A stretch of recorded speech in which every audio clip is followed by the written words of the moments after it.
할렐루야.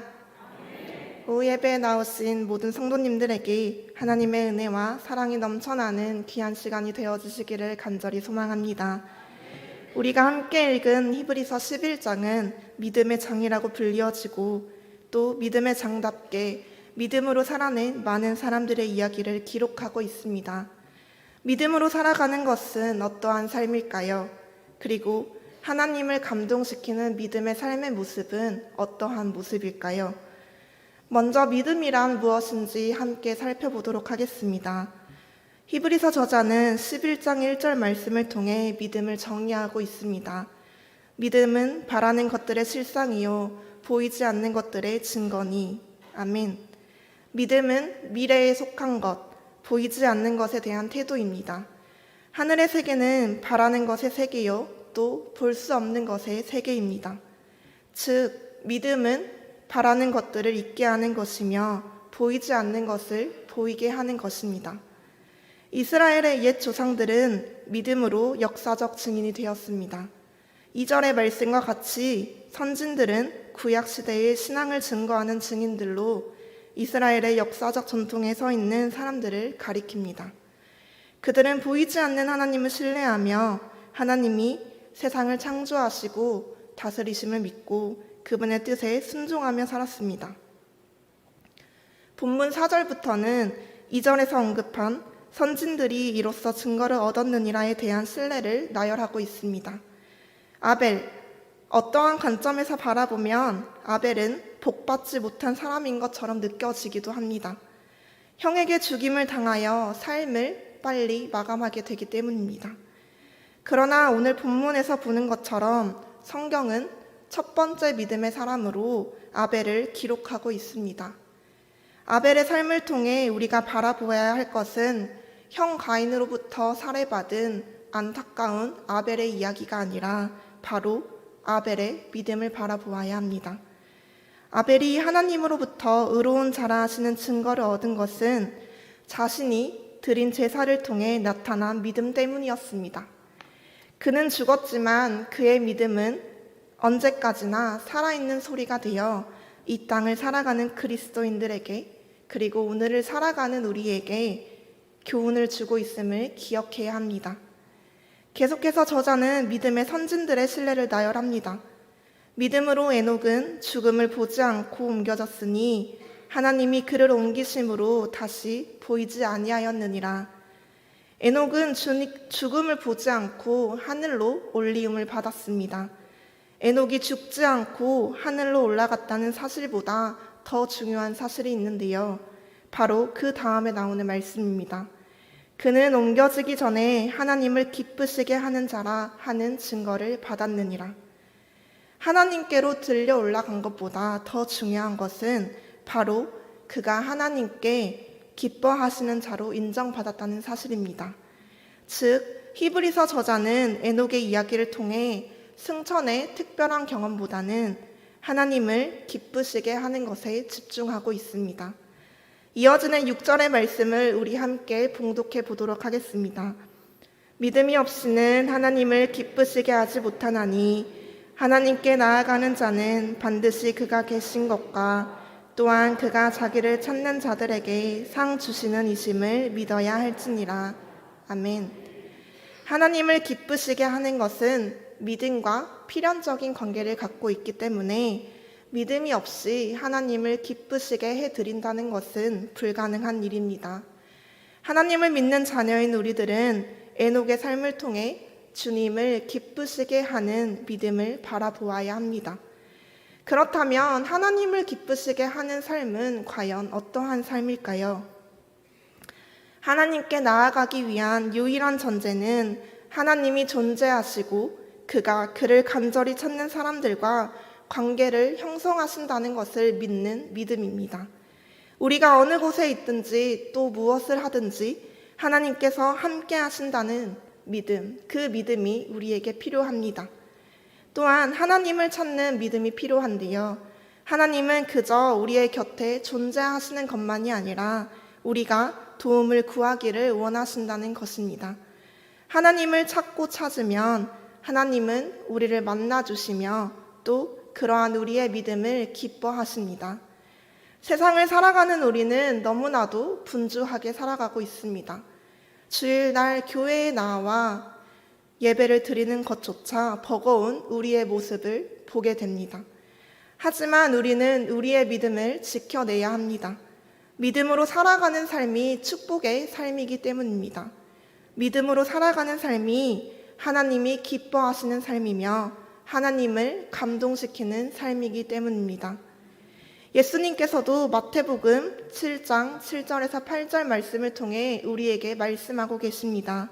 구하라 그리하며 너희에게 주실 것이요 찾으라 그리하면 찾아낼 것이요 두드리라 그리하면 열린다고 말씀하시면서 구하는 이마다 받을 것이고 찾는 이마다 찾아낼 것이고 두드리는 이에게는 열릴 것이라고 말씀하고 계십니다. 이처럼 우리도 간절하게 하나님을 구하고 성령님을 구하고 주님을 구하고 찾고 두드리는 간절한 간구의 믿음이 필요합니다. 스바냐 3장 17절 말씀에 보면 믿음으로 살아가는 우리의 삶을 하나님께서 얼마나 기뻐하시는지 볼 수 있는데요. 스바냐 3장 17절을 함께 봉독해 보도록 하겠습니다. 너의 하나님 여호와가 너의 가운데에 계시니 그는 구원을 베푸실 전능자이시라. 그가 너로 말미암아 기쁨을 이기지 못하시며 너를 잠잠히 사랑하시며 너로 말미암아 즐거이 부르며 기뻐하시리라 하리라. 아멘.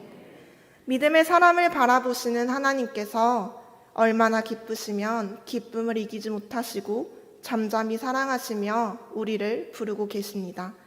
예배드리는 모든 성도님들의 삶을 통해 하나님께서 기쁨을 이기지 못하시는 놀라운 은혜를 우리가 함께 경험하게 되기를 간절히 소망합니다.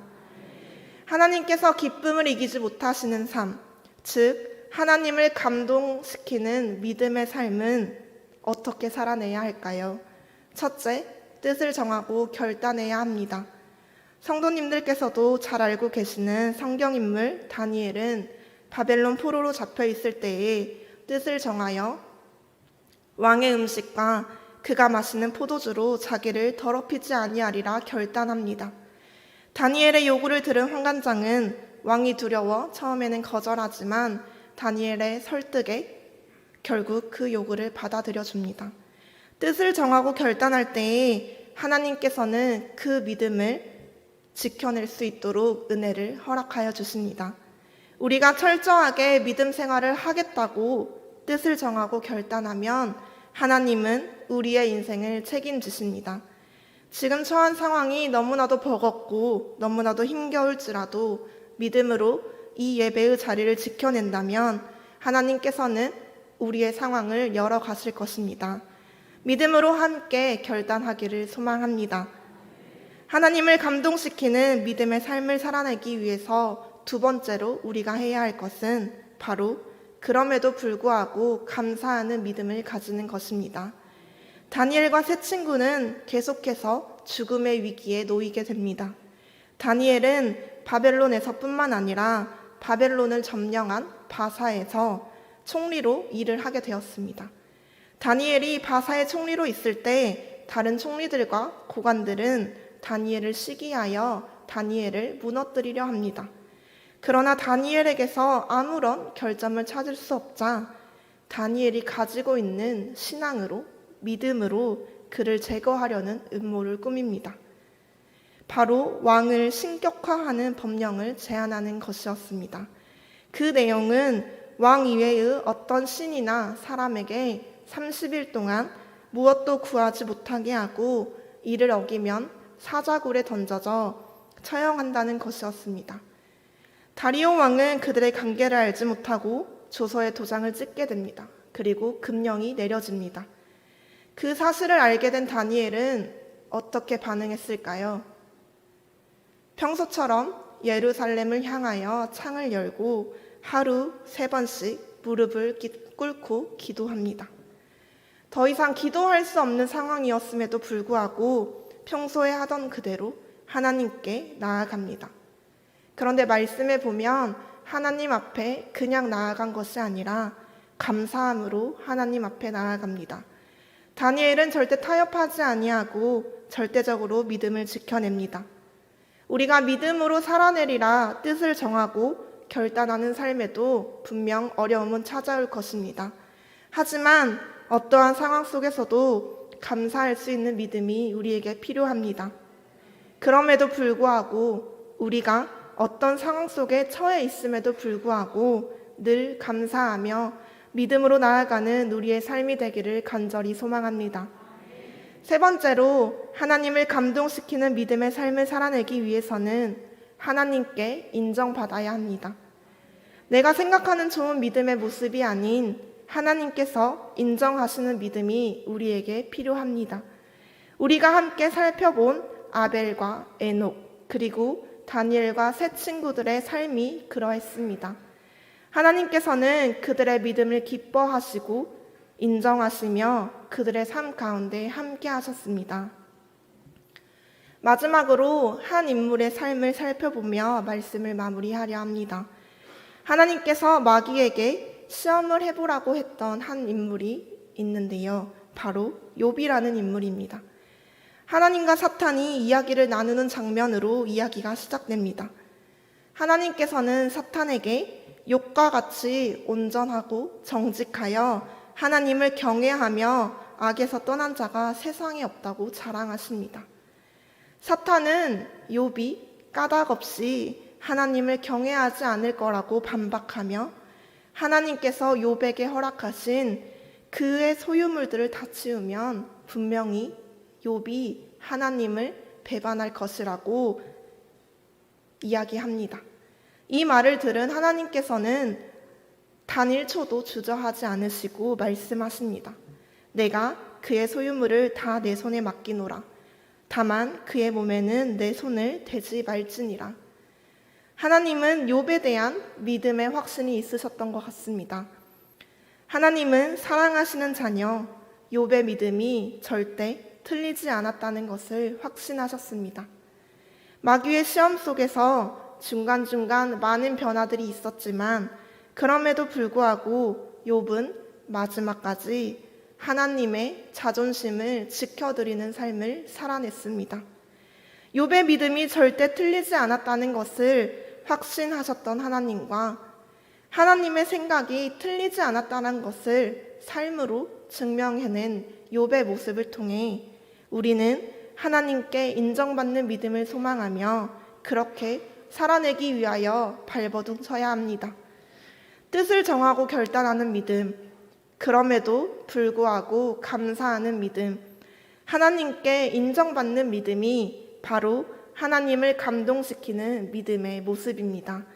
이러한 믿음을 가지고 살아내는 사람들과 하나님께서는 함께 하시며 모든 것을 넉넉히 이기게 하십니다.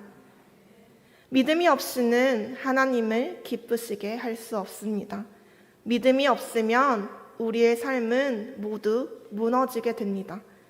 믿음으로 살아낸 삶을 통해 하나님을 감동시키는 우리 모두가 되기를 간절히 소망합니다.